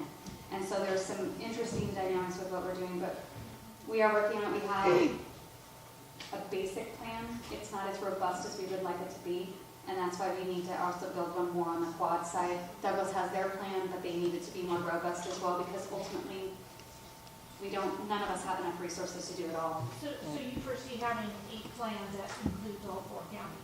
I see us having each individual plans that build into how we would reach out to those counties to provide additional support for us. Every single one of our counties has at least one, more likely 2, shelter trailers where we have some supplies and stuff to be able to set up and begin those shelter operations. What would be helpful is if we have more people who are signed on with the Red Cross and have that sheltering training capable that live in our communities that can then be that starting point for us to connect with. If we could hold the questions on this until the end, because I think she's also going to cover pandemics for us. Do you want me to, or would you rather just move to questions? I can do it either way. You want disease. Okay. You all want disease. All right. So again, as the common message that we've had tonight is that we use relationships for us to be able to monitor disease status. As an example, a few months ago, we had a patient that showed up to our local hospital, and this patient had recently traveled outside of the country to an area that was suspected of being a high risk for Ebola. I know that's a bad word in public health. It's a bad word anywhere. But when they were looking at this, there was a concern, and so we used some of these partnerships of, we have a local hospital, but they're not an Ebola center, and we need to contact the Centers for Disease Control, and we need to contact WASHO, and we need to contact a lot of different entities. We were working with our EMS partners. It wasn't Ebola. You would have heard it, I promise. But we use a lot of those relationships as well. We keep track of disease outbreaks. We actually also do another process called syndromic surveillance. So when we have large events like the Nevada Day Parade, we're paying attention to what people show up to urgent cares at hospitals complaining of, and we watch it for a couple days afterwards because it's important for us to be able to see, would we need to go back and be able to identify where it started from and how can we look at that. So we do some of that as well. And then we do disease investigations. We absolutely, it takes a lot of time. So it's not like we can have 2 people show up at the hospital complaining of the same symptoms, and then we go, oh, we know exactly what that is. We have a lot of questions we have to ask. We have to look at the food they consume, or the water that they consumed, where they've been. And we have to do this sort of reverse investigation and get in touch with people, and those face-to-face conversations are important. But messaging about disease is very different. We have different beliefs and different dynamics about disease in this country, and people have been exposed to different things. There are generations that have never seen chickenpox, and because now we vaccinate for chickenpox. We've got measles and stuff that, at one point in time, back in the early 90s, we said measles was eradicated in the United States. Nope, it's not. But it's also because we travel outside of our borders, like we're all over the place. So we can see a lot of that. I'll get to your question in just a moment. The public, take general disease precautions. I was just grocery shopping this weekend, and it was obvious that this person that was next to me was very ill in the grocery store, and I realized that they need to get groceries, but there are now delivery services, and there are now, you can pick it up out at your car kind of thing. But this person's coughing over all the food. I was like, I don't need any of that anymore. I don't need any of that produce. I'm leaving. Take general precautions the best you can. Again, knowing your neighbors. If a neighbor can go to the store and get some groceries for you and leave them on your doorstep so that you can do that for the sake of others, do your own self-quarantine when it comes to that. The basic hand washing, sing happy birthday to yourself, even if it's not your birthday, twice with soap and warm water. It works wonders. Cover your coughs, and vaccinations, they are one of our public health tools that we can utilize. Follow the local health departments through social media. We have a Facebook page, we have our Twitter as well. Every day we put out posts for different things related to diseases and preparedness and all kinds of different stuff we can do. And just practice good food safety measures. Know how to prepare your food. You don't have to make it so it's rubber, to make sure that all the bacteria is dead. Just understand what you need to do for food safety. I have a girlfriend, and I love her to death. I use the refrigerator. She leaves things on the counter overnight and still eats them, and I don't. And we talk about it all the time. She says, I'm healthier.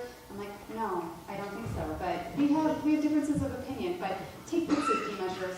And if you travel, and I hope some of you do, if not all of you, if you travel outside of our country, go and find out what are the conditions or the risks that you might be at when you travel outside of the country. Because there's a lot of things that you're going to come into contact with that we don't come into contact with on a regular basis. I was blessed to be able to go to Belize last year and on vacation, and I was also blessed to go down to Argentina for a mission trip. And in those different environments, typhoid is something I can come into contact with, which we just don't see that a lot here. And so taking those precautions is important. So overall takeaways from tonight, hopefully you got a lot of takeaways. Hopefully we were somewhat funny. Preparedness, it's a collaborative effort. We can't do it alone. We need you to help it be effective. There's common preparedness strategies, whether you're doing it for floods, or you're doing it for an epidemic, or you're doing it for a fire. And then be involved in your personal preparedness and your community's preparedness. Attend trainings, be parts of teams, engage in the exercises that we have, and your homework. Your written out phone numbers if you don't have them, and then get to know your neighbors. They're going to need you, and you're going to need them. Now, rest of your questions. Sir, I promise I get to your questions. Here we have about 10 minutes. Sorry, we take a lot of time. Oh, no, you guys are great. Sir, go ahead. When I was a kid in the 50s, there were no vaccines against childhood diseases, so I'm not vaccinated against the two that I didn't get, which is rubella and measles. Yes. Now, if these anti-vax people create a large, damage to herd immunity to the point where it starts to be easily contracted, we're going to have a lot of people in trouble. We are. And it seems like if there's a public awareness program that would be for seniors to get vaccinated against the ones that haven't had it, and I don't know if you did have a disease in the 1950s, are you still immune to it? I don't know. I'm not a healthcare provider. I'm not a nurse or a physician, so I'm truly not qualified to answer those questions. That's a good question to have with your healthcare provider about that. I would imagine, even with some of the vaccinations that I've had, my body didn't mount an immune response, and I had to have additional doses of those vaccinations and so forth. So everybody's a little bit different in how they respond. I would talk with your physician or your nurse practitioner about that. You can also call the health department and speak with our clinical director and ask some questions about that. I know that there's a lot of concern right now out there about shingles for the older adult population. If you've had chickenpox and you're at risk of shingles, and there's a nationwide shortage of the vaccination for that, and that's a concern as well. But we do try to do the herd immunity, and something like the tetanus, that young boy in Oregon who died of tetanus, they recently released a report, and it cost over $1 million for them to investigate that one case of tetanus. With what was there, $1 million. They had a measles outbreak back in New Jersey about 5 or 6 years ago among a certain group where vaccinations were not part of their practice based on their beliefs. And they had 43 patients that came out with measles, everywhere from children to older adults. And it cost the state alone $43 billion for those cases. Billions, because of all the extra time, because when it's not just those cases, but then they had to go out and do the herd immunity. So they had to go out and they had to investigate all the contact that they had come into, all the people they had been in, all the stores they had been in, because of the people who would have become exposed, because measles is highly contagious, and it can stay, somebody can cough in an environment, and you can come into that environment 4.5, 5 hours later and come into contact with that virus and contract that virus. What you're saying is that it costs a lot of money to close the barn door after the horse is full. That's right.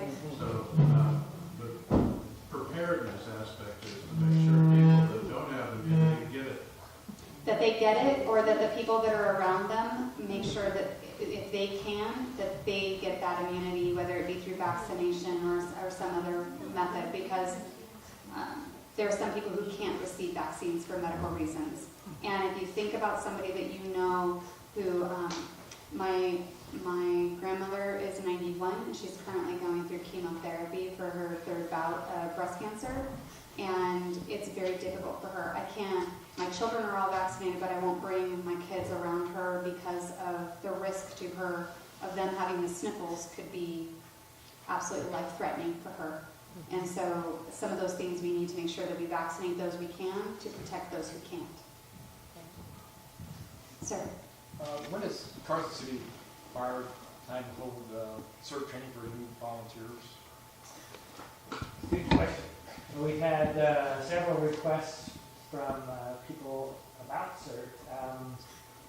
We haven't put together a CERT Academy as yet, but I think as we build up our waiting list, we'll start to see something develop before the end of the year. So you have enough volunteers already working CERT, or you don't? Part of it. How many CERT people do we have total? I'd say 10 or 12. Put 10 or 12 CERT people in. And if we get enough interest, we would run a CERT academy. Yeah, and enough interest would be 4 or 5? Maybe bigger than that if possible. 4 or 5 we've been, maybe if they're wanting to. Douglas has training. Washoe has it twice a year. Surrounding counties have trainings also. The academies are similar, so you could get the training in Douglas or Washoe with the academies. We never have enough volunteers. Who do we talk to about getting on the wait list for person? You can send an email to me.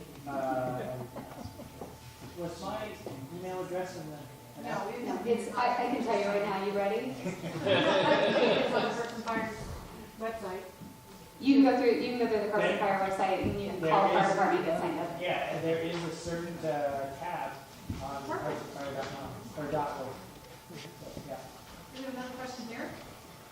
Is there a local VOAD?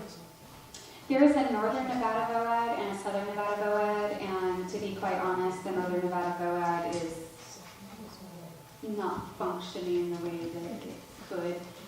The way that VOAD has changed over the last few years, they really want there to be a single VOAD for a state, even though we can have 2 different units. The Southern Nevada VOAD is rather active, but Northern Nevada hasn't been doing so well. Most of the agencies that have participated in that are out of Washoe County, and it's really kind of dissipated about 1.5 years ago, unfortunately.